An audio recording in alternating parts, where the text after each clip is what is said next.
Alright, here we got a little Farmall A. This tractor has the weights on the rear wheels right here. It runs pretty good. It's got a little governor issue. There's no linkage hooked up to the throttle control right now, but it starts off good. Go ahead, John, start it up for us. Got a fresh battery in it. A wide front tractor. Pretty decent rubber too. Rubber's probably standing at 80% of it. Holds good oil pressure.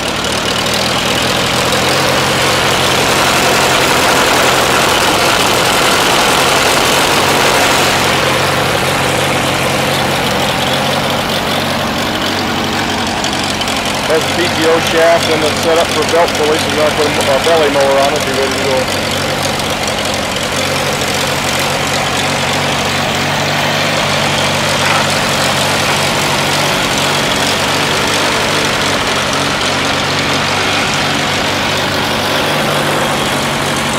John just set the PTO up on it.